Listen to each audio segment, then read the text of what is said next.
I'm Aubrey Miller, 49 years old, and I built my life from the ground up. From a latchkey kid raised by a single mother to a flag officer in the United States Navy, entrusted with the lives of thousands. For years, I did everything I could to support the one person who always supported me, my mother.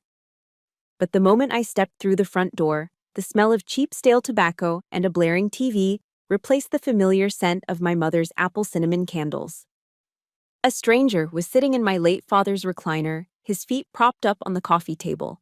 He looked at me, a woman who had just commanded 5,000 sailors across the Pacific, and smirked. "Hey there, Missy," he grunted, not bothering to stand. "Your mom's busy cooking my dinner. Don't just stand there, take that bag into the kitchen." He didn't know who I was. He looked at my wet raincoat and saw a failure. Worse, he was turning my mother into a servant in her own home. He proudly flashed his retired colonel's watch to intimidate me. He had no idea that inside the bag I was carrying, there was a level of authority that would make him snap to attention and tremble. Let me know where you're listening from in the comments, and hit that subscribe button if you believe in this simple truth. Never underestimate a woman just because she's silent. The September rain in Virginia Beach is never just rain. It's a relentless gray sheet of water that tries to wash the pavement clean. I'd been driving for 4 hours, fighting the traffic coming out of Norfolk, my windshield wipers fighting a losing battle against the downpour. All I wanted, all I craved, was the silence of my childhood home.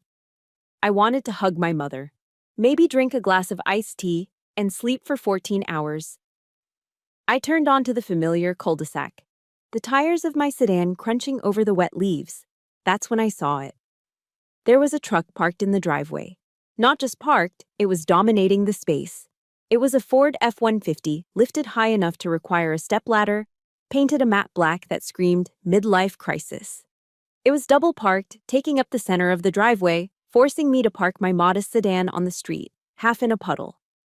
I gripped the steering wheel, my knuckles turning white. My father had built that driveway. He always taught me to park to the side, to leave room for others. It was a small thing, but in the military and in life, the small things tell you everything you need to know about a person's discipline. Whoever owned this truck had none. I took a deep breath, grabbed my leather overnight bag from the passenger seat, and made a dash for the porch. The humidity hit me instantly, clinging to my skin. I shook off my umbrella, smoothed down my wet hair, a practical pixie cut that had served me well at sea, and unlocked the door. I expected the smell of baking. My mother, Maggie, always baked when she knew I was coming home. Apple pie, or maybe her cinnamon casserole. Instead, I was hit by a wall of stale air. It smelled like cheap menthol cigarettes and Old Spice applied too heavily to cover up the scent of sweat. "Is that you, Maggie? Bring me a beer while you're up," a voice boomed from the living room. It wasn't a question, it was a command.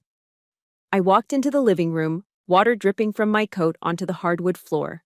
The TV was blaring, Fox Sports, volume turned up to 50. And there, occupying the sanctuary of my father's old leather recliner, was a man I had never met. He was large, taking up the entire chair.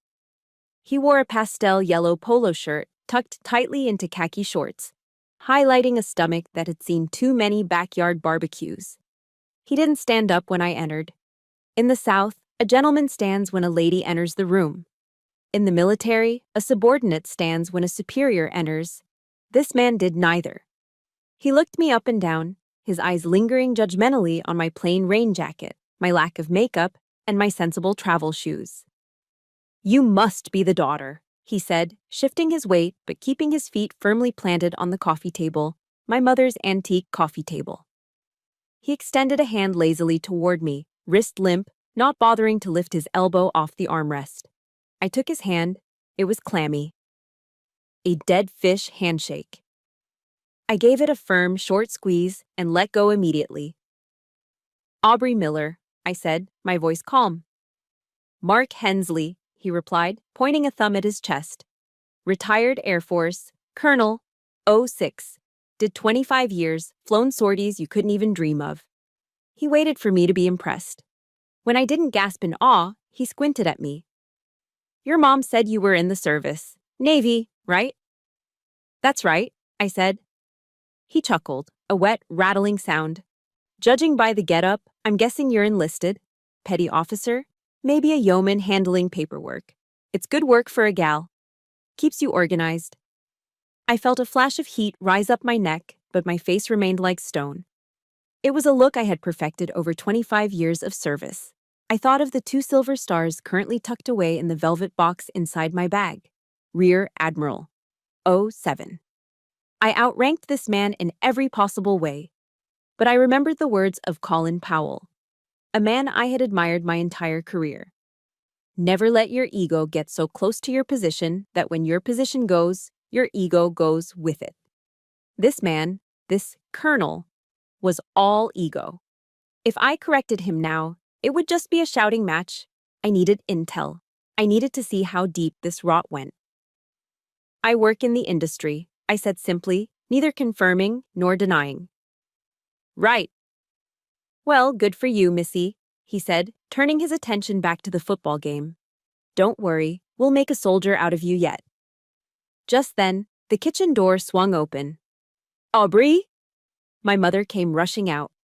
She looked smaller than I remembered. She was wearing a heavy apron, her gray hair pulled back in a frantic bun. She smelled like frying grease, not apples. She hurried toward me, her arms open, but before she reached me, her eyes darted toward Mark.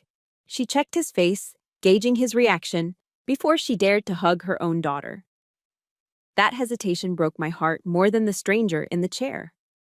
Oh, honey, you're soaking wet, she whispered, hugging me tight. She felt frail. I'm so glad you're here, Mark. This is my Aubrey. We met, Mark grunted, waving a hand dismissively without looking away from the TV. She seems quiet.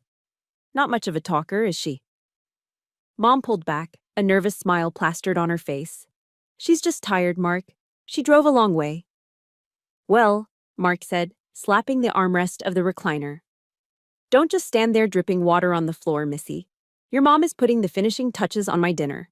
Be a good girl and take that bag to the kitchen, out of the way.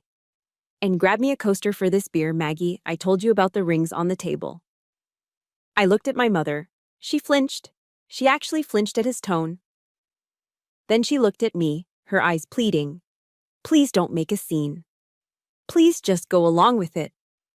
I looked at Mark's back. He had already dismissed me. He thought I was a nobody. He thought he was the alpha male, the king of this castle, ruling over 2 helpless women. I tightened my grip on the handle of my bag, the bag that held my identity, my achievements, and the authority to crush his little ego into dust. Sure, I said, my voice dangerously level. I'll take the bag to the kitchen. I walked past him. I didn't stomp. I didn't sigh. I moved with the silent, predatory grace of a destroyer cutting through dark water. He thought he had won this round. He thought he had established dominance. He had no idea he had just given orders to a rear admiral. And as I pushed open the kitchen door, leaving him to his football game, I began to formulate a plan. The storm outside was nothing compared to what was brewing inside me. The dining room table is the altar of the American family. It's where you give thanks, where you share your day, and where the hierarchy of the household is silently established. In the Miller house, my father had always sat at the head of the table, facing the window. It wasn't about dominance. It was about protection. He liked to see who was coming up the driveway. Since he passed, that chair had remained empty, a silent tribute. Tonight, Mark Hensley was sitting in it. He had spread himself out, elbows wide on the table, claiming the space as if he had conquered it. When I walked in from the kitchen carrying the pitcher of iced tea, the sight of him in that specific chair made my stomach turn over. It felt like a violation. Sit anywhere, kiddo, Mark said, gesturing with a fork to the side chair, the guest chair. Don't be shy. I set the pitcher down with a little more force than necessary. The ice cubes clattered against the glass. I took the seat to his right, the spot I used to sit in when I was 10 years old. Mom came in from the kitchen, carefully balancing a steaming ceramic dish with oven mitts. It was her signature chicken and rice casserole, the ultimate comfort food. Cream of mushroom soup, shredded chicken, wild rice, and that crispy onion topping that she only made for special occasions. The smell of it usually transported me back to safer, simpler times. "Here we go," Mom said, her voice a little breathless, as she set the trivet down in front of Mark. She looked at him, her eyes wide and hopeful, waiting for approval. Mark didn't even look at her. He reached for the serving spoon and heaped a massive pile onto his plate before Mom or I had even touched our napkins. Then, before taking a single bite, before even testing the temperature, he grabbed the salt shaker. He shook it vigorously over the casserole. Then he grabbed the pepper grinder and cranked it over the food for a solid 10 seconds. "Mark," Mom said softly, "you haven't tasted it yet. I put plenty of seasoning in the sauce this time." Mark finally took a bite, chewing with his mouth half open, a smacking sound that grated on my nerves like sandpaper. He swallowed and shook his head. "Bland, Maggie. It's just bland. You always go light on the salt. You gotta cook with flavor, like the French. I had this dish in Paris back in '88 that would blow your mind. This? Well, this is fine for home cooking, I guess." I saw my mother's shoulders slump. The light in her eyes flickered out. She sat down silently and took a tiny spoonful of rice, not looking at either of us. My hands were clenched in my lap. "It smells delicious, Mom," I said, making sure my voice carried across the table. "I've missed this. The galley food on the ship is nothing compared to your cooking." Mark snorted. "Galley food? Yeah, I remember the mess halls. Slop on a shingle." He took a long swig of his beer. "But you know, in the Air Force, officers ate like kings. When I was stationed at Ramstein Air Base in Germany during the Cold War, we had filet mignon every Friday night. The O Club there was legendary." And so it began. The Mark Hensley Show. For the next 20 minutes, I didn't get a word in. Neither did Mom. Mark launched into a monologue that was clearly rehearsed, a greatest hits collection of his career. He talked about the wall coming down as if he had personally pushed the bricks over. He talked about flying sorties near the Russian border. His descriptions filled with jargon that sounded impressive to a civilian, but sounded completely off to me. "I was pulling 6 Gs, he boasted, waving his fork in the air. Inverted. The MiG was right on my tail, but I knew I had the better turn radius. You have to have ice in your veins for that kind of work, Aubrey. You Navy folks, you just float around in circles waiting for something to happen. Up there, it's pure predatory instinct." I took a sip of my tea, analyzing him. He claimed to be an 06, a colonel. But his stories were full of holes. He mixed up his aircraft capabilities. He talked about tactics that weren't introduced until the Gulf War, claiming he used them in the '80s. He was puffing his chest, a rooster trying to impress the hens. "Actually," I said, seizing a rare pause while he chewed a mouthful of bread, "we had a pretty intense deployment this time. We navigated a carrier strike group through a typhoon in the South Pacific. 5,000 sailors, 70 aircraft, and waves crashing over the flight deck. The logistical coordination alone was..." "Boring," Mark interrupted. He didn't just speak over me, he waved his hand in front of my face as if shooing away a fly. "Come on, nobody wants to hear about logistics, Missy. That's paperwork.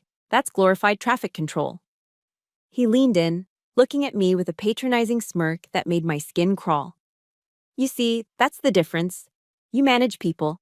I manage machines. Deadly machines. You're a manager. I was a warrior. There's a difference in the DNA." I felt the blood rushing to my ears. I wanted to tell him that, as a Rear Admiral, I commanded more firepower with a single word than he had ever seen in his entire career. I wanted to tell him that logistics won wars. I wanted to tell him that managing people meant holding the lives of young men and women in my hands every single day. But I looked at Mom. She was pushing a green bean around her plate with her fork, creating little patterns in the gravy. She wasn't eating, she was shrinking.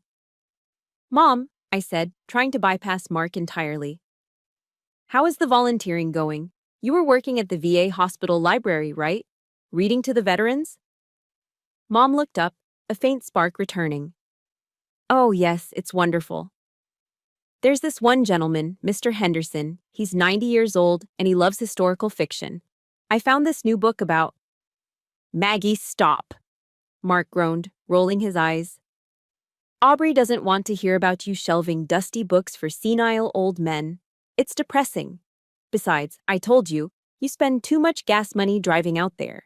You should be focusing on the house. The gutters are full of leaves. I enjoy it, Mark, Mom whispered, her voice trembling. You enjoy wasting time, Mark corrected her, his tone shifting from boastful to sharp. And this chicken is dry. Pass the gravy. Mom stopped talking. She picked up the gravy boat and passed it to him with a shaking hand. Sorry, Mark. It's okay, babe, he said, winking at her, a sudden and terrifying switch back to fake charm. I still love you, even if you can't cook. I sat there, frozen. The food in my mouth tasted like ash. This wasn't just a bad dinner guest. This wasn't just a jerk. This was a man who needed to make everyone else small so he could feel big. He was systematically dismantling my mother's personality. He had taken the vibrant, chatty, community-loving woman I knew and turned her into someone who apologized for dry chicken in her own house. I looked at Mark, watching him wipe his mouth with the back of his hand. He caught me staring. What's the matter, kiddo? He grinned. Cat got your tongue? Or is the military life too tough for you to talk about? I'm just listening, Mark, I said softly, my voice steady, betraying none of the storm raging inside me. I'm learning a lot. And I was. I was learning exactly where his weak points were. I was learning that his arrogance was a shield for mediocrity. And I was realizing that the battle I came home to fight wasn't going to be won with missiles or destroyers. It was going to be won at this dining table, and I needed to choose the perfect moment to strike. But not yet. The night was young, and he had barely started drinking. So, Mark said, leaning back and patting his stomach, let's talk about you, 49 and still single. We need to fix that. I gripped my fork until my knuckles turned white. Here it comes. The silence after dinner wasn't peaceful. It was heavy, like the humid air before a tornado touches down. I helped Mom clear the table, my movements mechanical, while Mark retired to the living room. He didn't offer to carry a single plate. In his world, domestic labor was women's work, regardless of rank or exhaustion. When I walked into the living room 10 minutes later, the air had changed. A thick, pungent gray cloud hung suspended in the center of the room. Mark was leaning back in my father's recliner, a glass of amber liquid, my father's good Kentucky bourbon that he saved for Christmas, balancing on his knee. In his other hand was a cigar. It wasn't a good cigar. It was a cheap gas station stogie that smelled like burning tires and wet cardboard. My mother stopped in the doorway behind me. She let out a small, involuntary cough. Mark, she whispered, her voice trembling. I thought we agreed. No smoking inside. The drapes hold the smell so bad.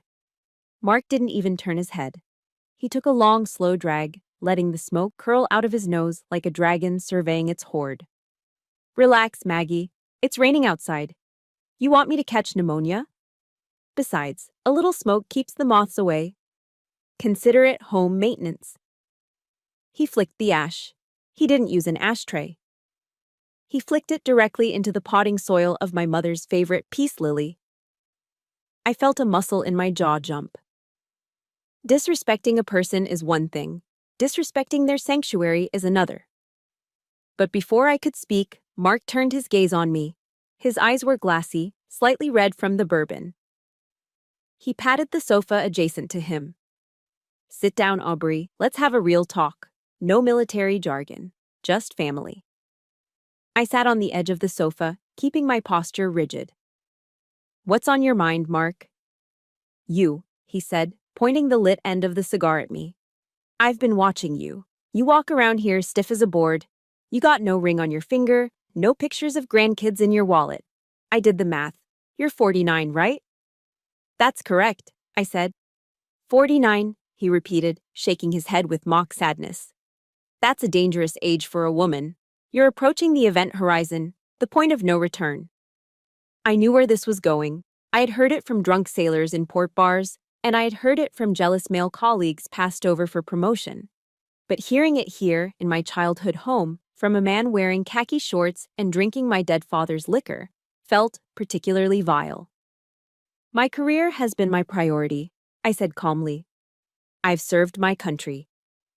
Service is honorable, Mark nodded, feigning agreement. But let's look at the good book. You know your Bible, don't you? Ephesians 5:22. He didn't wait for me to answer. He recited it with the confidence of a TV evangelist. Wives, submit yourselves to your own husbands as you do to the Lord. For the husband is the head of the wife.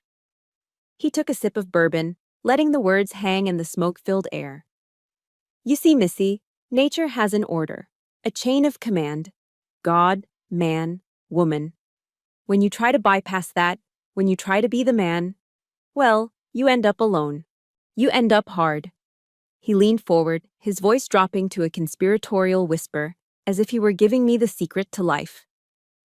A woman without a husband and children. She's like a fruit tree that never blossoms. You can be a tall tree. You can be a strong tree. But if you don't bear fruit, you're just firewood. You're biologically useless. The insult hit me in the chest. It was a biological weapon, designed to target the one thing my rank couldn't protect. My choices as a woman. I have 5,000 sailors who look to me for guidance, I said, my voice icy. I have mentored hundreds of young officers. I have a legacy, Mark. Mark laughed. It was a cruel, barking sound. Sailors, you think those kids care about you? They salute the uniform, Aubrey, not you. When you retire, when they strip those fancy stripes off your sleeve, who's gonna be there? The Navy doesn't love you back. He gestured around the empty room with his cigar. Picture it. 10 years from now, you're 60. You wake up in some cold apartment. Maybe you have a cat, maybe two. You look at those medals on the wall. Can those medals hug you? Can a Distinguished Service Medal hold your hand when you're sick? Can a ribbon tell you it loves you? He sat back, satisfied, thinking he had delivered a fatal blow. I'm telling you this because I'm an alpha male, he said, tapping his chest. I see the world how it is, not how you liberals want it to be. You chased a career to run away from your nature. And now? Now you're just a dried-up old maid playing dress-up in a man's world. I looked at my mother. She was standing by the bookshelf, clutching a dish towel. Her eyes were wet. Surely she would say something. Surely she would defend her daughter against this misogynistic assault. Mom? I said softly. Mom looked at Mark, then at me. She forced a smile that looked painful. He just wants you to be happy, Aubrey, she stammered, her voice cracking. Mark knows about these things. He's just worried you'll be lonely. Like I was. The air left my lungs. It wasn't the smoke, it was the betrayal. She didn't see me. She didn't see the Admiral. She didn't see the woman who had sacrificed everything to ensure she was safe financially. She only saw what Mark told her to see. A failure. A spinster. A disappointment. Mark smirked, seeing my mother's submission. He had won. He had successfully gaslighted her into believing his abuse was actually concern. He had weaponized her fear of loneliness to control her. I stood up. The smoke was burning my eyes, but I refused to blink. I refused to let a single tear fall in front of this man. I think I'll turn in, I said. My voice was devoid of emotion. Stoicism is not the absence of feeling, it is the mastery of it. Inside, I was a nuclear reactor on the verge of meltdown, but on the outside, I was cool steel. You do that, Mark chuckled, reaching for the remote control. Go get your beauty sleep. God knows you need it at your age. I walked up the stairs, my footsteps heavy. I could hear the TV volume go up again. I could hear Mark ask my mother to fetch him some ice. Before we continue to the next chapter, I need to ask you something. If you are listening to this and your blood is boiling right now, you are not alone. We have all met a Mark, someone who tries to make themselves feel big by making you feel small. I want you to pause for a second and hit the like button if you believe a woman's value is not defined by a ring on her finger. And tell me in the comments, if you were Aubrey, would you have slapped him, or would you have stayed silent like she did? Type, silence is power, if you think she's doing the right thing by waiting. I closed the door to my childhood bedroom and leaned against it, breathing hard. The insults replayed in my head. Barren, firewood, useless. He thought he had broken me. He thought I was retreating to lick my wounds. But as I looked around the room, my eyes landed on my open bag. I saw the corner of a bank statement sticking out of a folder I had brought with me. Mark had made a mistake. He had gotten comfortable. He thought he was untouchable because he was a man in a house of women. But he forgot one thing. I wasn't just a woman. I was an investigator. If he was this insecure about his status, this desperate to prove he was a big shot, then he was hiding something. Men like Mark don't just steal dignity, they steal money. I looked at the clock, 9 p.m. I would wake up at 0500. While he was sleeping off his bourbon, I was going to find out exactly who Mark Hensley really was. The biological warfare was over. The financial audit was about to begin. The internal clock of a naval officer is a stubborn thing. It doesn't care about jet lag, and it certainly doesn't care about emotional exhaustion. At 0500 hours, my eyes snapped open. The house was silent, save for the rhythmic drumming of the rain that hadn't let up since I arrived. I lay in bed for a moment, staring at the familiar popcorn ceiling of my childhood bedroom. For a split second, I felt safe. Then, the memory of the night before, the cigar smoke, the insults, the way my mother shrank into herself, came flooding back. I wasn't going back to sleep. I needed coffee, black and strong. I slipped out of bed, dressed in my gray Navy PT gear, physical training shorts, and a t-shirt, and moved silently down the hallway. I didn't turn on the lights. I knew every squeaky floorboard in this house. I had spent 18 years learning how to avoid them when sneaking out as a teenager. But as I reached the bottom of the stairs, I saw a light coming from the kitchen. I paused. My mother wasn't an early riser anymore. Since Dad passed, she usually slept until 7. I moved closer to the kitchen doorway, staying in the shadows. There, sitting at the small breakfast table, was Mark. He wasn't watching TV. He wasn't drinking. He was hunched over a stack of papers, a pair of reading glasses perched on the end of his nose, a calculator in his hand. He looked like a general studying a battlefield map. But as I leaned in, I recognized the logo on the papers. It was the blue and red branding of my mother's bank. I stepped into the light. Little early for accounting, isn't it, Mark? He jumped. He actually jumped. His hand instinctively slapped down over the paper he was reading, covering it. He whipped his head around, his eyes wide before he composed himself into that familiar, arrogant smirk. Jesus, Missy, he breathed, taking off his glasses. You sneak around like a cat. Don't they teach you to announce yourself in the Navy? They teach us stealth, I said, walking over to the coffee maker. I kept my back to him, listening to the rustle of papers as he quickly shuffled them into a folder. What are you working on? Just household management, he said, his voice regaining its bluster. This house is falling apart, Aubrey. The wiring is shot, the insulation is garbage. I was just running the numbers to see what it would take to bring it up to code. You know, modern standards. Open concept, granite countertops, maybe knock down that wall between the dining room and the den. I turned around, leaning against the counter with my mug. That sounds expensive. Does Mom want an open concept? Mark waved a hand dismissively. Maggie doesn't know what she wants. She's stuck in the 70s. I'm trying to increase the property value for her. It's an investment. You have to spend money to make money, right? He stood up, clutching the folder to his chest. I'm gonna go check the truck. Make sure the windows are rolled up tight with this rain. He brushed past me, smelling of stale morning breath and Old Spice. He was in a hurry to get away from my questions. I waited until I heard the front door close. Then, I moved. I didn't go after him. I went to the trash can. Mark was sloppy. Arrogant people usually are.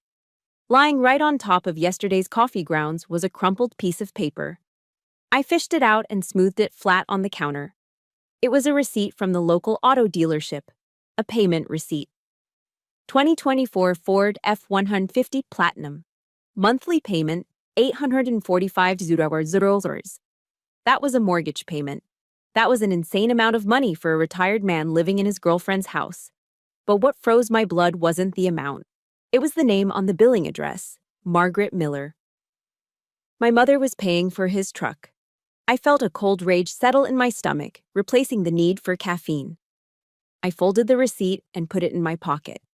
An hour later, Mark was snoring on the couch again. His morning check had evidently exhausted him. I found Mom in the sunroom, watering her plants.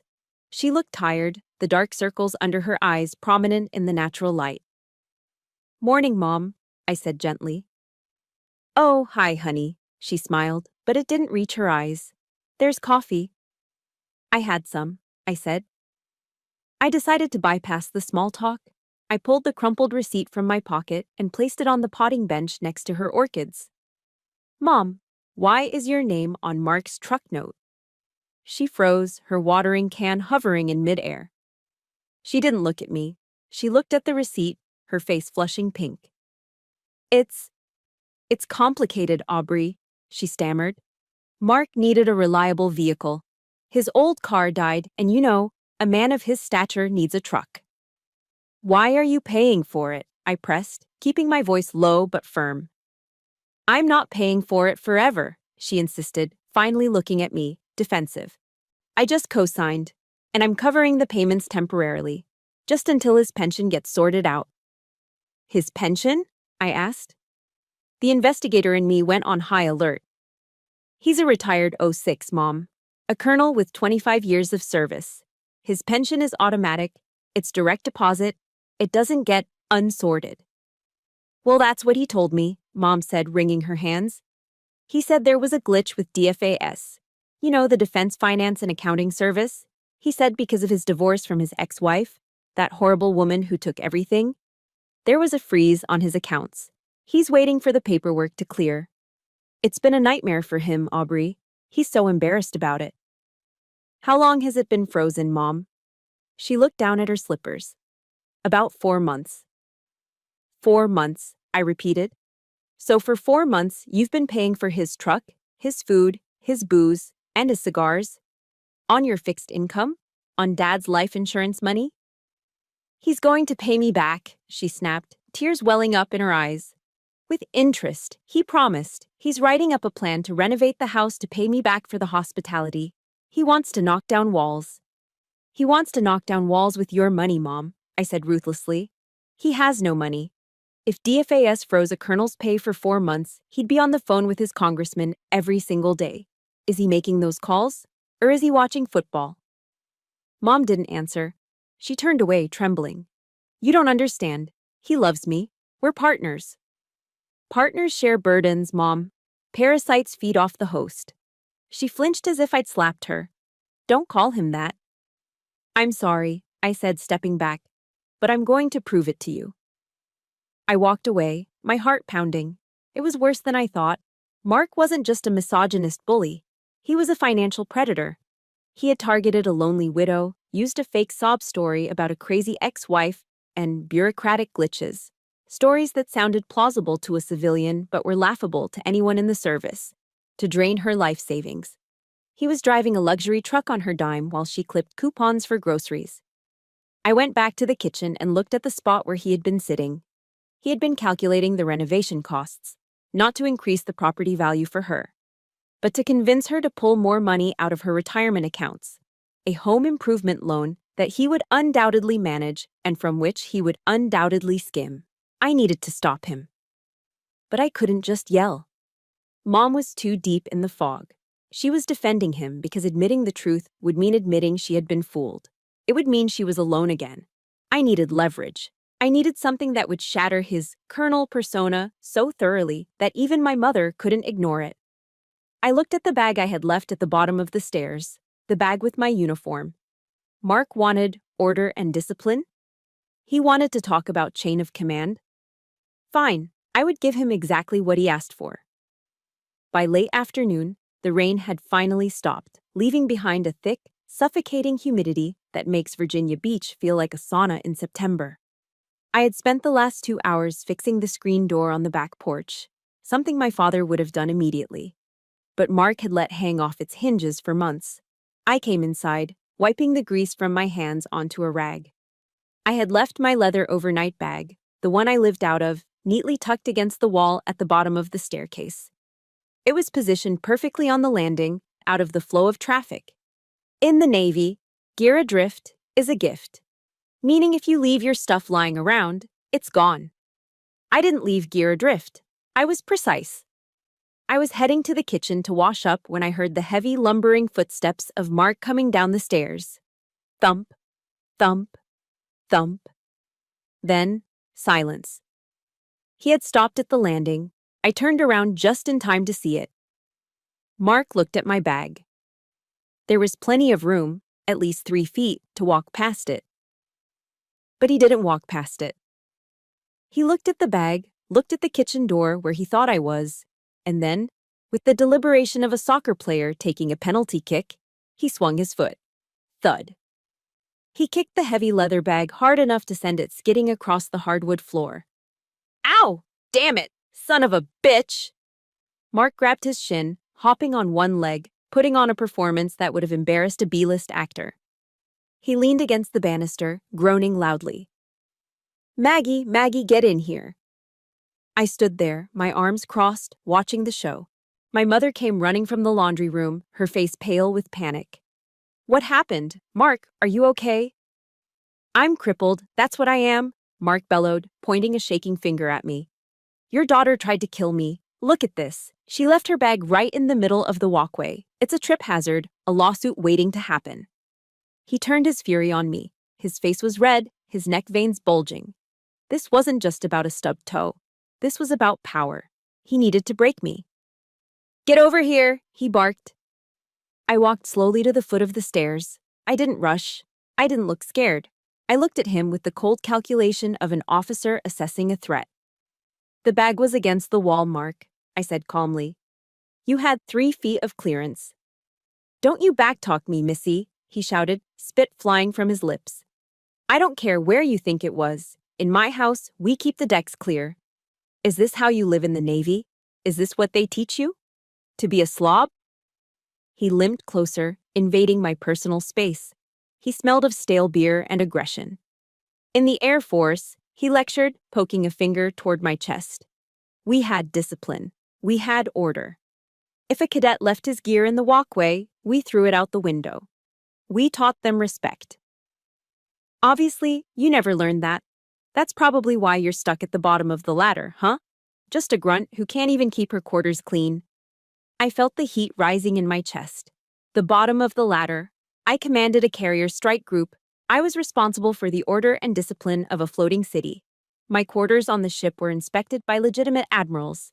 And here was a man who couldn't even fix a screen door, lecturing me on standards.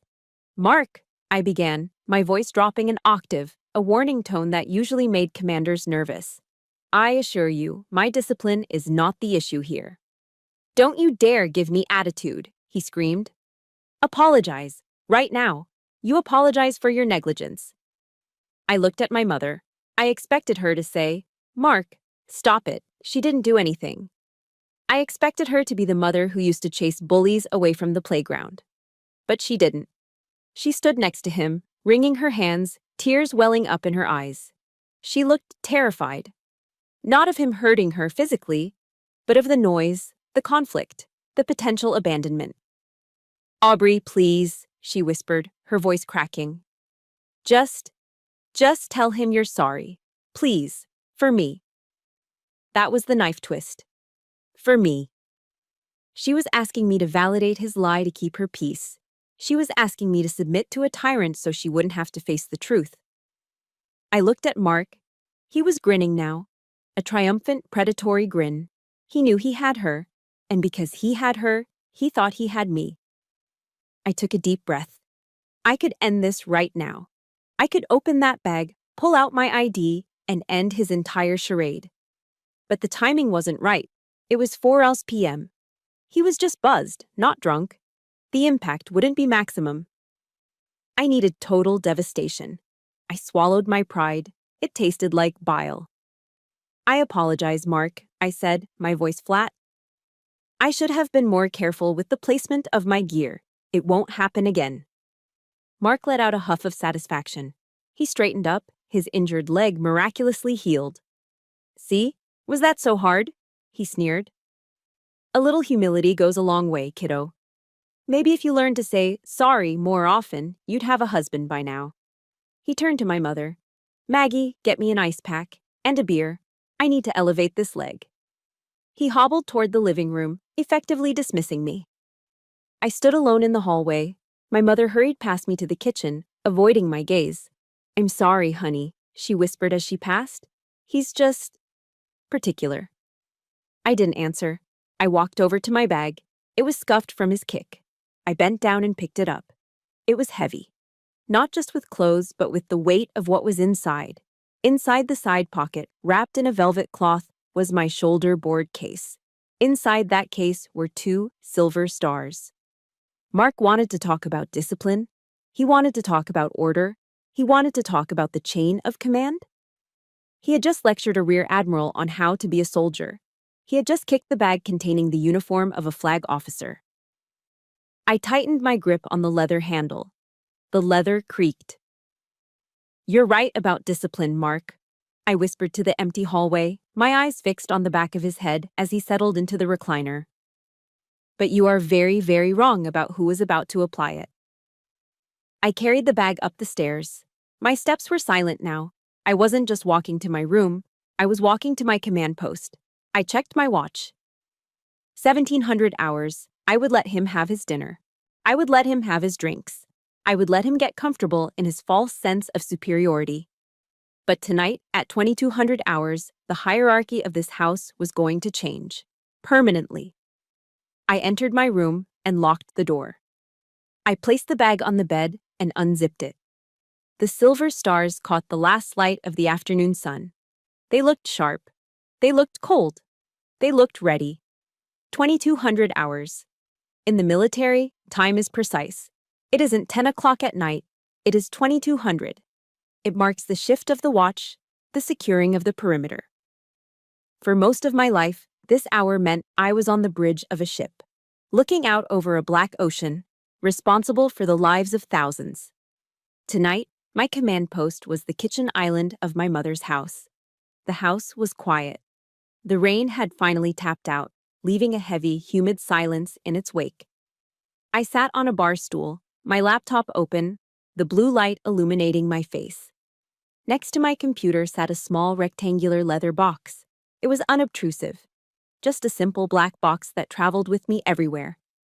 I was reviewing a readiness report from the Pacific Fleet, my mind miles away from the petty insults of the dinner table. I was calm. I was focused. Then, the kitchen lights went out. 1 second, I was reading about supply chain logistics. The next, I was plunged into darkness. Curfew, Missy. The voice came from the doorway. Mark! He flicked the hallway light on, casting a long, distorted shadow across the kitchen floor. He stood there, swaying slightly, a fresh glass of bourbon in his hand. He had changed out of his khaki shorts into a pair of sweatpants, but he still wore that oversized military watch, checking it theatrically. In this house, Mark slurred, walking toward me. We run a tight ship. 2200 is lights out, taps. Time for little girls to go to sleep. I didn't close my laptop. I didn't flinch. I slowly turned on the stool to face him. I'm working, Mark, I said, my voice low and even. I suggest you go to bed. Mark laughed. It was a wet, ugly sound. He took a step closer, invading my personal space. The smell of cheap bourbon and stale cigar smoke was overpowering. You suggest? He sneered, leaning down so his face was inches from mine. You don't get to suggest anything. Do you know who I am? Do you know what I was? A colonel, I said. 06. That's right, he bellowed, slamming his hand down on the granite counter, making my coffee cup jump. A full-bird colonel. Do you know how many men I commanded? Do you know the respect I get when I walk onto a base? I am the ranking officer in this house. That means I give the orders and you follow them. He poked a finger toward my face.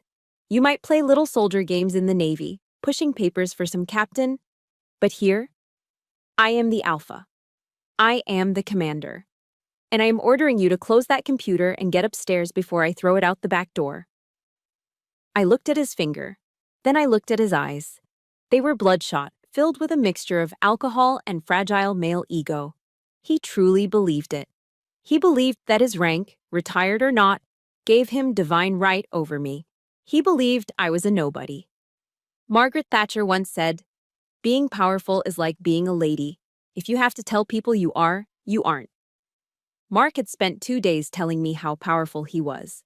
I took a deep breath. I didn't feel anger anymore. I felt a cold, sharp clarity. The time for observation was over. The time for engagement had arrived. "Actually, Mark," I said, my voice dropping to a register that was devoid of emotion, "you are operating under a false assumption." "Excuse me?" he spat. "You assume you are the ranking officer present," I continued, reaching out my hand toward the small black leather box on the counter. "But you failed to verify your intelligence." Mark frowned, confused. "What are you babbling about?" I didn't answer. I simply unsnapped the brass latch of the case. It made a sharp click that echoed in the silent kitchen. With a slow, deliberate movement, I flipped the lid open. The hallway light caught the contents instantly. Resting on the deep blue velvet lining were not the gold oak leaves of a major, nor the silver eagle of a colonel. There, shining with a cold, terrifying brilliance, were 2 silver stars. Rear Admiral, upper half, 08. The silence that followed was louder than any scream. Mark looked at the box. He blinked. He leaned in, squinting, as if his brain refused to process the visual data. He looked at the stars, then at me, then back at the stars. The color drained from his face so fast it looked like a shade was being pulled down. His mouth opened, but no sound came out. The glass of bourbon in his hand tilted dangerously. I stood up. I didn't just stand. I rose. I drew myself up to my full height, my shoulders back, my chin high. I wasn't wearing a uniform, just a t-shirt and sweatpants, but in that moment, I was wearing the authority of the United States Navy. "Colonel Hensley," I said. My voice wasn't loud, but it had the weight of a crashing wave. It was the command voice, a tone honed on the bridges of warships, designed to cut through storms and chaos. "You are currently addressing a Rear Admiral." I saw the reaction before he could stop it. It was muscle memory. It was 25 years of conditioning drilled into his nervous system. Mark's spine snapped straight. His heels clicked together. His chin tucked in. His arm twitched halfway to a salute before he froze, caught in a paralyzed limbo between terror and disbelief. He stood at the position of attention, in his own kitchen, in his sweatpants. I, he stammered, his eyes darting around the room, looking for an exit, looking for a joke, looking for anything to save him. But there was nothing. Just the stars. "You spoke to me about discipline," I said, stepping around the island, walking toward him. He didn't move. He couldn't. "You spoke to me about the chain of command. Do you understand the chain of command, Colonel?" Yes, ma'am," he whispered. The ma'am slipped out involuntarily. "Good," I said, stopping right in front of him. I was close enough to see the sweat beading on his upper lip. "Then you know that a colonel does not order an admiral to go to bed. A colonel does not kick an admiral's gear. And a colonel certainly does not disrespect an admiral's mother in her own home." Mark was trembling. The bully, the alpha male, the loudmouth. He was gone. In his place was a terrified junior officer who had just realized he had made a career-ending mistake. "I didn't know," he choked out. "Aubrey? Admiral." "I didn't know." "That," I said coldly, "is because you never asked. You were too busy listening to your own voice." I reached over and plucked the bourbon glass from his shaking hand before he dropped it. I set it on the counter with a soft thud. "Now," I said, my eyes boring into his. "Stand down, Colonel. Dismissed." Mark stumbled back as if I had pushed him. He looked at me one last time, horror written all over his face, and then he turned and fled. He didn't walk. He scurried toward the guest room, his tail firmly between his legs. I stood alone in the kitchen, the adrenaline humming in my veins. I looked down at the two silver stars in the box. They hadn't changed. They were just metal. But tonight, they were the sword of justice. I have to stop here for a second because I still get goosebumps remembering the look on his face. That moment, when the bully realizes he picked a fight with the wrong person, is the sweetest feeling in the world. If you cheered when Mark snapped to attention, do me a favor. Hit that like button right now. And I want to see the comments section explode. If you are Team Aubrey, if you believe in silent power, just comment one word. Salute. Let's see how many salutes we can get for taking the trash out. I closed the velvet box with a satisfying snap. The battle of the kitchen was over. But the war for my mother's future was just beginning. And now that Mark knew exactly who he was dealing with, things were about to get very interesting. The kitchen was silent, save for the hum of the refrigerator. Mark was leaning against the granite counter, his face pale, his breath coming in shallow, panicked rasps. He looked like a man who had just seen a ghost, or in this case, a career-ending court-martial. But as the initial shock of the silver stars faded, a different kind of panic set in. I saw his eyes dart toward the hallway. He wasn't looking for an escape route anymore. He was looking for his leverage. He was looking for his bankroll. "Maggie!" he called out, his voice cracking. He cleared his throat and tried to summon his fake baritone. "Maggie, honey, come in here." He was trying to get ahead of the narrative. It's a classic manipulator tactic. Isolate the victim, spin the story, and paint the truth-teller as the villain. But he was too late. From the shadows of the hallway, a figure emerged. My mother hadn't been asleep. She hadn't been cowering in her room. She had been standing just outside the door frame, in the dark, listening to every single word. She walked into the harsh light of the kitchen. She wasn't wearing her apron. She was wearing her old flannel robe, the one she used to wear when she sat up waiting for me to come home from high school dates. Her hair was down, gray and silver strands framing a face that looked tired, yes, but for the first time in days, completely awake. Mark scrambled toward her, his hands outstretched. "Babe, you won't believe this. Your daughter, she trapped me. She set me up. She's waving her rank around, trying to humiliate me in my own home. It's disrespectful, Maggie. It's conduct unbecoming." He was pleading now, desperation leaking from every pore. He reached for her hand, trying to reestablish physical dominance, trying to anchor himself back into the role of the protector. Mom took a step back. She pulled her hand away as if his skin were made of burning coal. "In your home, Mark?" she asked softly. Mark froze. "Well, our home. You know what I mean. We're a team." "I'm just saying, she ambushed me." I stayed quiet. I closed the velvet box with a soft snap and leaned back against the counter. I didn't need to say anything. The evidence was in the room. "She didn't ambush you, Mark," Mom said, her voice gaining a steadiness I hadn't heard in years. "She just showed you who she really is. And because of that, you showed me who you really are." "I was just following protocol," Mark stammered, pointing a shaking finger at me. "She's an admiral, Maggie. You don't understand the military code. When a superior officer is present, you show respect. That's all I was doing, showing respect." I couldn't help it. I let out a dry, humorless laugh. "Mom," I said gently, ignoring him. "Look at him, really look at him. He snapped to attention because he respects the medal on my shoulder. But when I walked through that door yesterday as just your daughter, as a woman in a raincoat, he wouldn't even stand up to shake my hand." I walked over to my mother and placed a hand on her shoulder. She didn't flinch. She leaned into me. "He doesn't respect women, Mom," I whispered. "He respects power. And he only liked you because he thought you didn't have any." Mark's face turned a mottled purple. "That is a lie. I love this woman. I have done everything for her. I'm fixing up this house. I'm managing the finances because she was drowning. I am the only thing standing between her and a lonely old age."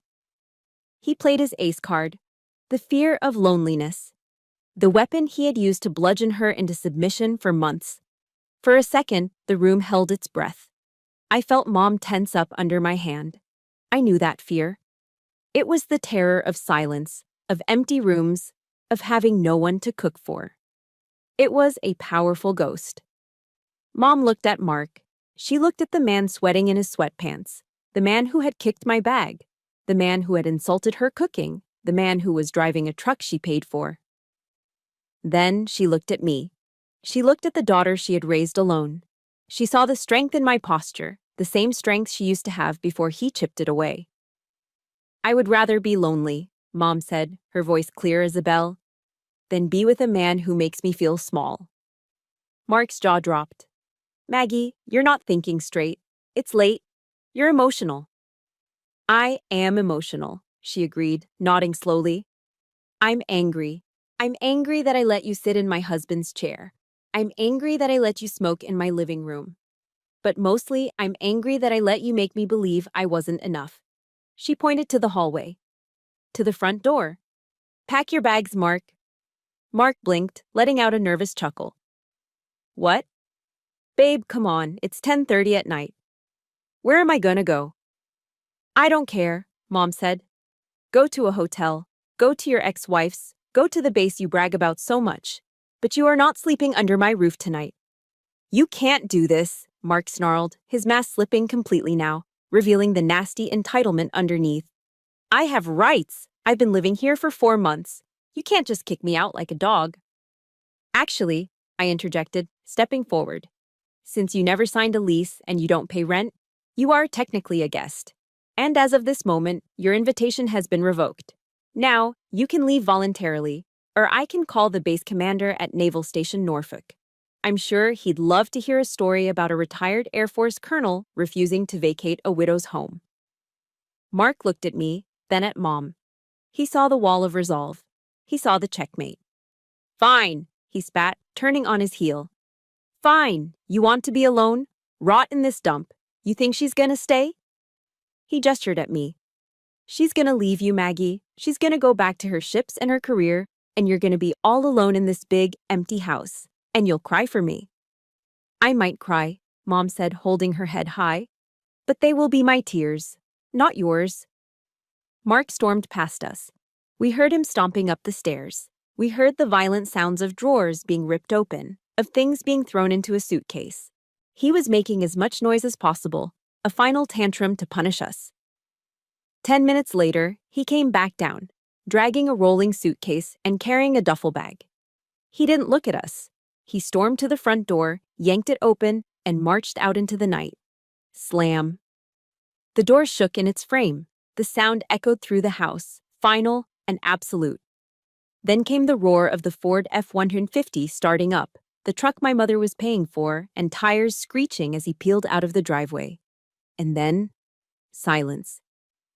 But it wasn't the heavy, suffocating silence of the last 2 days. It was the clean, quiet silence of a storm that has passed. I looked at Mom. She was trembling now, the adrenaline fading. Her shoulders shook, and a sob escaped her throat. "Oh, God," she whispered, covering her face with her hands. "I was so stupid. Aubrey, I was so stupid." "No, Mom," I said, pulling her into a tight embrace. I held her the way she used to hold me when I scraped my knees. "You weren't stupid. You were hopeful. There's a difference." She cried into my shoulder, releasing months of tension, months of walking on eggshells. I stroked her gray hair, feeling the fierce protectiveness of a daughter who has finally repaid her debt. "He's gone," I whispered. "He's really gone." "The house feels so big," she sniffled, pulling back and wiping her eyes with her sleeve. "It's not big, Mom," I smiled, grabbing a tissue from the counter and handing it to her. "It's just empty of trash. Now we have room to bring the good stuff back in." She managed a weak, watery smile. Can we throw away the rest of that bourbon?" "Way ahead of you," I said, picking up the bottle Mark had left on the counter. We walked to the sink together. I poured the amber liquid down the drain, watching it swirl away. It smelled like him, and then it was gone, washed away. But as I watched my mother dry her eyes, I knew this wasn't completely over. Mark was a narcissist, and narcissists don't just walk away when they've been humiliated, they strike back. I had won the battle of the house, but I had a feeling Mark wasn't done trying to scorch the earth. "Come on," I said, putting an arm around her. "Let's lock the deadbolt, double-check it, then I'm making us some tea." Aubrey? Yeah, Mom. Thank you, she whispered, for bringing the stars home. Anytime, Mom. Anytime. For 3 days, the house in Virginia Beach had been peaceful. We had changed the locks within an hour of Mark's departure. We had aired out the living room, scrubbing the smell of stale smoke from the curtains. My mother was humming again. It was a fragile tune, shaky and quiet, but it was there. She felt strong enough to return to her volunteer shift at the VA Medical Center in Hampton. It was her sanctuary, a place where she felt useful, reading to veterans and organizing the donation drive. I offered to drive her, but she insisted on taking her car. I need to do this, Aubrey, she said. I need to get back on the horse. I stayed home to handle the fallout, contacting the bank, checking credit reports, the unglamorous forensic work of cleaning up a financial mess. At 11 a.m., my phone rang. It wasn't Mom. It was Mrs. Gable, the head volunteer coordinator at the VA. Aubrey? Her voice was tight, hushed, like she was hiding under a desk. You need to get down here. It's him. The man your mother was seeing. He's in the main lobby and he's making a scene. My blood ran cold, then immediately hot. Is my mother safe? I asked, grabbing my keys and heading for the door. She's in the staff break room. Security is trying to talk to him, but he's wearing his uniform, Aubrey. He's wearing his service dress blues. He's waving his retiree ID around and demanding to see his wife. He's telling everyone who will listen that you've kidnapped her mentally. I stopped in the driveway. He was wearing his uniform. Mark wasn't just a jilted ex-boyfriend causing a domestic disturbance anymore. He was a retired commissioned officer using the uniform of the United States Air Force to intimidate civilians and harass a volunteer in a federal facility. He had just crossed a line from pathetic to punishable. I'm on my way, I said. Do not let him near her. I got into my car, but I didn't speed. Speeding is for amateurs who are reacting to chaos. I was about to control the chaos. I pulled my phone out and scrolled through my contacts. I didn't dial 911. Local cops would treat this as a domestic dispute. They would ask him to leave, give him a warning, and let him drive away. Mark needed more than a warning. He needed a court-martial of public opinion. I dialed a number I hadn't used in 2 years. Langley Air Force Base, Office of the Base Commander. This is Rear Admiral Aubrey Miller, USN, I said, my voice cutting through the static. Connect me to Brigadier General Vance. Priority 1. 30 seconds later, a deep, familiar voice came on the line. Aubrey, I haven't heard from you since the Joint Chiefs Summit. Everything okay? Hello, Tom, I said, merging onto the highway. I have a situation at the Hampton VA Medical Center. I have a retired 06, Colonel Mark Hensley, causing a disturbance in full uniform. He is harassing volunteers and leveraging his rank to bypass hospital security. It is conduct unbecoming, Tom. And it is reflecting very poorly on your branch. There was a pause. The kind of pause where you can hear a general's jaw clench. He's in uniform? General Vance asked. Full service dress, making a spectacle in front of veterans. I'll handle it, Vance said. His tone was no longer friendly. It was lethal. I'll have a unit from the 603rd Security Forces Squadron there in 10 minutes. They have jurisdiction. Thank you, General. I hung up. I didn't need to scream. I didn't need to fight. I just needed to aim the weapon. When I walked into the VA Medical Center 15 minutes later, the lobby was a theater of the absurd. Mark was standing near the information desk. He looked ridiculous. His uniform jacket was too tight, straining at the buttons over his gut. He was red-faced, sweating, and holding a bouquet of cheap supermarket roses that were wilting in the heat. A small crowd of veterans, men in wheelchairs, women with canes, people who had actually given their bodies for this country, were watching him with expressions ranging from confusion to disgust. I have a right to see her, Mark was shouting at a poor VA security guard.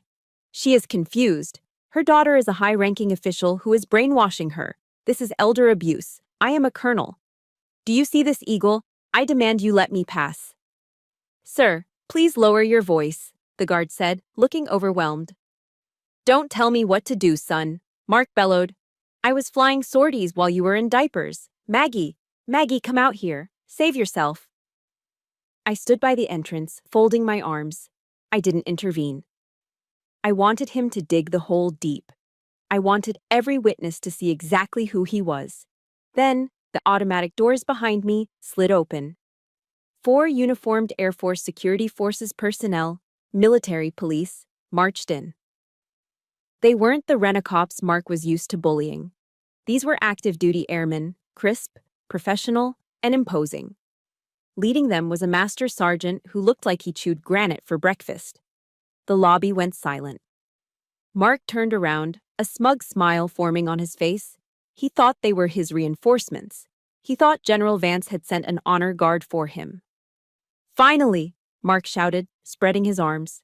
"Some respect. Sergeant, arrest this security guard for obstruction of justice.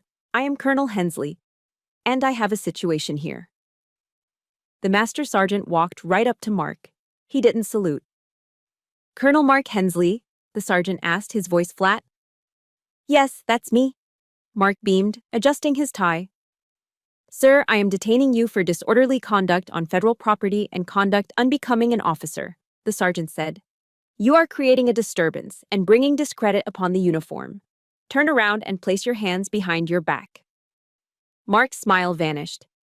"Excuse me, do you know who I am? I am an O6. You are an E7. Stand at attention when you speak to me." "Sir." The sergeant stepped closer, his hand resting on his belt. "You are retired, and right now, you are acting like a belligerent civilian. Turn around, now." Mark looked at the MPs. Then he looked at the crowd. The veterans were whispering, some were snickering. The respect he craved was gone, replaced by the one thing he feared most: ridicule. He spotted me standing by the door. His eyes bulged. "You!" he screamed, pointing a shaking finger. "You did this! You traitor! You called the dogs on a brother in arms." "You are no brother of mine, Mark," I said, my voice carrying clearly across the quiet lobby. "You lost that privilege when you used that uniform to terrorize a woman." The MPs moved in. They were gentle but firm. They spun Mark around. He didn't fight. Cowards never do when the odds are even. I watched as they escorted him out, the plastic roses falling to the floor, crushed under the boots of the police. "This is a mistake," Mark was babbling as they dragged him through the sliding doors. "I know people. I know the general." "Tell it to the judge advocate, sir," the sergeant said as the doors slid shut. The lobby exhaled. I walked over to the break room door. It opened and my mother stepped out. She was shaking, but she was dry-eyed. She had watched the whole thing through the glass window. "Is he gone?" she asked. "He's gone, Mom," I said. "And he's not coming back. Not unless he wants to lose his pension." She looked at the crushed roses on the floor. Then she looked at the veterans in the lobby, who were nodding at us respectfully. "He looked so small," Mom whispered. "In that uniform. He just looked so small." "Bullies always do," I said, "when you finally turn on the lights." I put my arm around her and guided her toward the exit. We walked past the spot where Mark had made his last stand. No one stopped us. No one questioned us. Outside, the sun was shining. The security forces cruiser was pulling away, red and blue lights flashing silently. "Come on, Mom," I said, opening her car door. "Let's go get some lunch. I know a place that puts actual salt in their casserole." She laughed. It was a short, surprised sound, but it was real. "I'd like that," she said. "I'd like that very much." The war was over. The cleanup was done. Now, finally, we could start to rebuild. The sound of a drill biting into wood is usually annoying. Today, it was the most beautiful sound in the world. I stood in the foyer, watching the locksmith, a burly guy named Mike with a "Support Our Troops" patch on his hat, tightened the final screw on the new deadbolt. He tested the key. Click, thunk, solid steel sliding into place. "You're all set, Admiral," Mike said, handing me a set of shiny brass keys. "This is a grade 1 lock. Nobody's getting in here unless they bring a battering ram." "Thank you, Mike," I said, handing him a check. I locked the door behind him. Then I unlocked it. Then I locked it again. It was a small ritual, but it felt necessary. The physical barrier was up. Now came the harder part, the administrative firewall. I found Mom at the kitchen table. She was surrounded by a sea of paperwork, her reading glasses perched on the end of her nose. The air smelled of strong coffee and anxiety. Okay, I said, pulling up a chair and opening my laptop. Let's look at the damage. We spent the next 3 hours on the phone. It was the unglamorous trench warfare of modern life, fighting with bureaucracy. We called the 3 major credit bureaus, Equifax, Experian, TransUnion, and froze her credit. We called the bank and closed the joint account Mark had pressured her into opening. The news wasn't good, but it wasn't fatal. The truck was a lease, I said, putting the phone down after a long conversation with the Ford dealership. Since you co-signed, we're on the hook for the early termination fee. It's about $3,000. Mom flinched. $3,000, that's my entire vacation fund. It's money, Mom, I said, reaching across the table to squeeze her hand. Money can be replaced. Your dignity, that's expensive. Consider the $3,000 tuition fee. You paid for a very expensive lesson. She sighed, taking off her glasses and rubbing the bridge of her nose. I just feel so foolish. I let him take over everything, even the house. She looked up, her eyes drifting toward the living room. I followed her gaze. When Mark moved in, he had insisted on repainting the living room. He called the color Slate Command. I called it Prison Block Gray. It was a cold, industrial color that sucked the light out of the room and made the antique furniture look depressing. I hate that wall, Mom whispered. It feels like a cloudy day that never ends. I looked at the wall. Then I looked at my watch. 1,300 hours. Get your purse, I said, standing up. Mom looked confused. Why? Where are we going? We're going to Home Depot, I said. And we're buying the brightest, happiest blue paint we can find. That gray wall dies today. An hour later, we were back. We looked like a hazardous materials team. We had laid down canvas drop cloths, taped up the trim with blue masking tape, and pried open 2 gallons of Sherwin-Williams Coastal Bliss. There is something profoundly therapeutic about manual labor.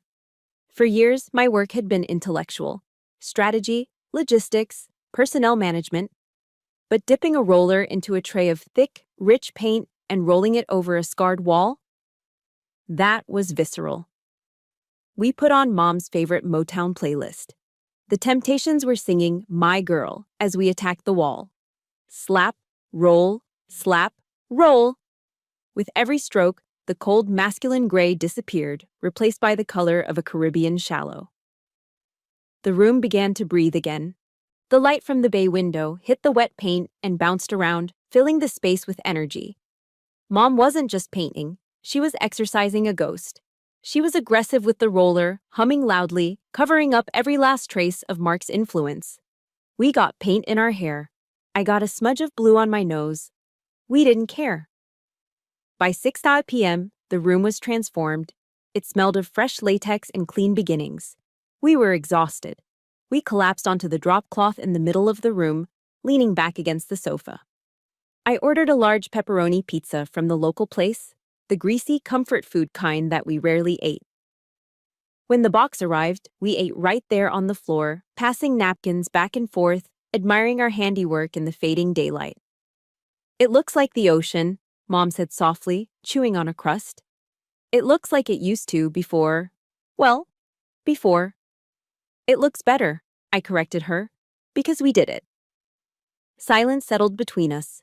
It wasn't awkward anymore. It was the comfortable silence of 2 soldiers who had survived a firefight.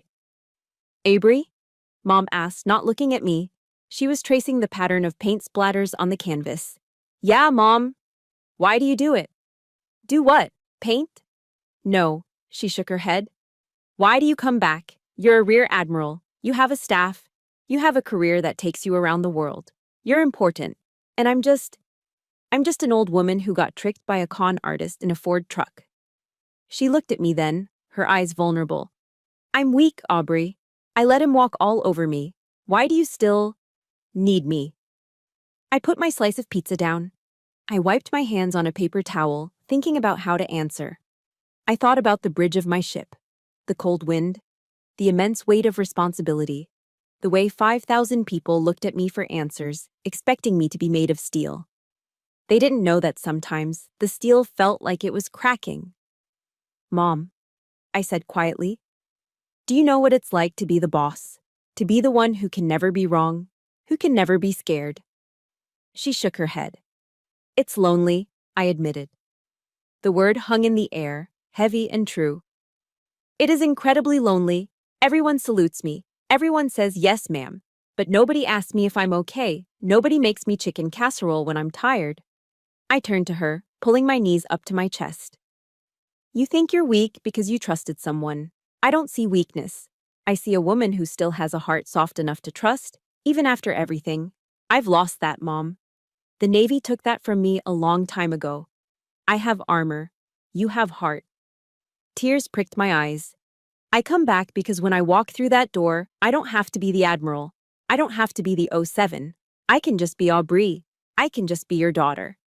And frankly, I need that more than I need the stars on my collar." Mom stared at me. She reached out with her paint-stained hand and touched my cheek. Her palm was warm. "You're always my Aubrey," she whispered, "even with the stars." "And you're always my mom," I said, leaning into her touch, "even with the gray walls, which for the record, are gone." We both laughed. It was a genuine sound, bubbling up from the chest. "Promise me something," Mom said, her voice serious again. "Anything. Promise me you won't let the job make you hard forever. Promise me you'll find someone who sees you, not the uniform." "I'm working on it," I smiled. "But right now, I'm pretty happy just hanging out with my favorite roommate." "Well," Mom said, grabbing another slice of pizza, "this roommate expects you to help clean up these brushes. That's the rule." "Yes, ma'am," I saluted playfully. We finished the pizza as the sun went down, bathing the new blue room in a soft twilight glow. The house felt secure. The locks were changed. The money was safe. But more importantly, the connection between us had been restored. We had stripped away the layers of old paint, the layers of lies, and the layers of distance. What was left was the foundation. And looking at my mother, laughing with a smear of blue paint on her cheek, I knew that foundation was strong enough to weather any storm. Even a hurricane named Mark. The Pacific Ocean is different from the Atlantic. It's bluer, deeper, and feels endless. Standing on the vulture's row of the aircraft carrier, looking down at the flight deck, the world is nothing but wind, jet fuel, and the deafening roar of freedom. It had been 6 months since I stood in my mother's kitchen in Virginia Beach. 6 months since I put 2 silver stars on a velvet cushion and watched a bully shrink into a coward. Down below, an FA-18 Super Hornet caught the arresting wire, going from 150 miles per hour to 0 in 2 seconds. It's a violent, controlled chaos. It's what I do. It's who I am. But today, my mind wasn't on the mission. It was on a scheduled FaceTime call. I stepped inside the island superstructure, finding a quiet corner in the flag bridge where the satellite signal was strong. I propped my iPad up against a logbook and hit the call button. The screen pixelated for a moment, the eternal struggle of Navy Wi-Fi, before resolving into a bright, clear image. "Aubrey, can you hear me?" My mother's face filled the screen. But it wasn't the face of the woman I had left in September. That woman had been gray, shrinking, and apologetic. This woman was vibrant. She had cut her hair into a chic short bob that framed her face. She was wearing a colorful scarf tied loosely around her neck, and there was a smudge of cerulean blue paint on her cheek. A callback to the day we painted the living room. "I hear you loud and clear, Mom," I smiled. "You look busy." "Oh, honey, it's madness here," she laughed, turning the camera. She wasn't in the kitchen. She was in a studio space with high windows. Easels were set up in a circle, and half a dozen other women, all around her age, were laughing, mixing paints, and drinking iced tea. "We're working on landscapes today," Mom explained, flipping the camera back to herself. "I'm trying to capture the Blue Ridge Mountains, but my green is coming out a little too muddy. What do you think?" She held up a canvas. It wasn't a masterpiece, but it was bold. It had strong lines and bright colors. It was the work of someone who wasn't afraid to make a mark. "I think it's beautiful," I said honestly. So, this is the famous art group? The Golden Palettes, she declared proudly. We meet twice a week. And guess what? Next weekend, 4 of us are piling into the car and driving up to Asheville to see the Biltmore estate.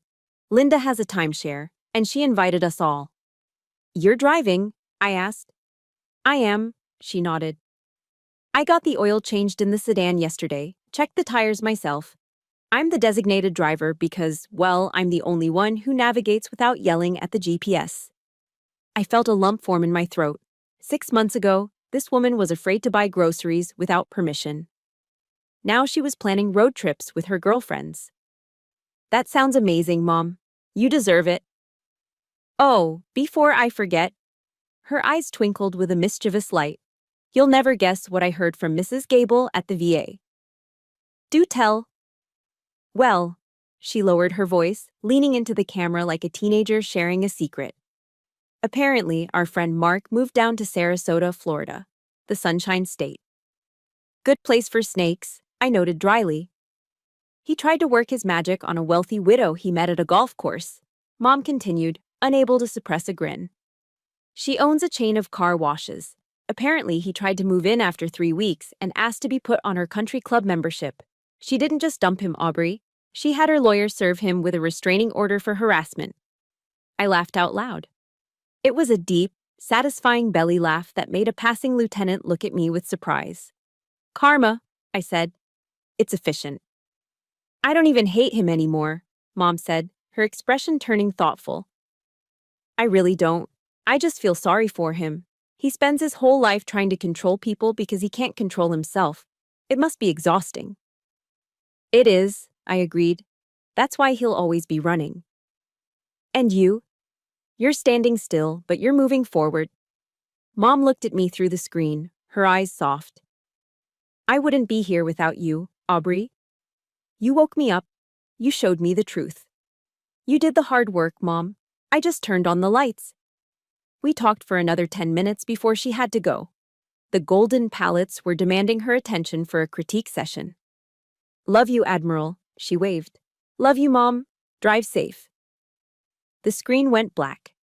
I sat there for a moment in the silence of the bridge. I looked out the reinforced glass window at the endless horizon. In the military, we talk a lot about legacy. We talk about battles won, territory secured, medals earned. For 30 years, I thought my legacy would be written in the logbooks of these ships. I thought it would be defined by the rank on my collar. But looking at my mother's smiling face, seeing her covered in paint, surrounded by friends, planning her own journey, I realized I was wrong. The greatest victory of my career wasn't over a foreign adversary. It wasn't navigating a typhoon. It was in a living room in Virginia Beach, helping a 70-year-old woman realize she didn't need a passenger in her life who was constantly grabbing the steering wheel. There is a verse in the Bible, John 8:32. I used to hear it in Sunday school, but I never really understood it until now. And you will know the truth, and the truth will set you free. Mark lived in a prison of lies. Lies about his rank, lies about his money, lies about his manhood. He trapped my mother in that prison with him. The truth, the cold, hard truth of who he was and who she was, had shattered the bars. I stood up and walked out to the catwalk. The wind whipped at my hair. I took a deep breath of salt air. My mother was driving to the mountains. She was driving her own car, on her own gas, with her own friends. She wasn't asking for permission. She wasn't apologizing for the route she took. That is freedom. And as I looked out over the Pacific, knowing that thousands of sailors were relying on me, I felt lighter. Because I knew that back home, the person who mattered most to me was finally, truly, safe. Not because I was protecting her, but because she had learned how to protect herself. If there is one thing I want you to take away from my mother's journey, it is this. Your silence does not buy your peace. It only buys their comfort. We often think that keeping the peace means swallowing our dignity. But true peace only comes when we set firm boundaries. Whether you are dealing with a financial predator like Mark or just someone who makes you feel small, remember that no is a complete sentence. You are the captain of your own ship. Do not let anyone else take the wheel and steer you into a storm. It is never too late to reclaim your command. Now, I want to hear from you. Have you ever had to stand your ground against someone who underestimated you? Or maybe you are currently helping a loved one find their voice. Share your story in the comments below. This community is here to listen and support each other. If you enjoyed seeing justice served today, please hit that like button and subscribe to the channel. It helps us share more stories of resilience and truth. Until next time, stand tall, keep your eyes on the horizon, and never apologize for shining your light.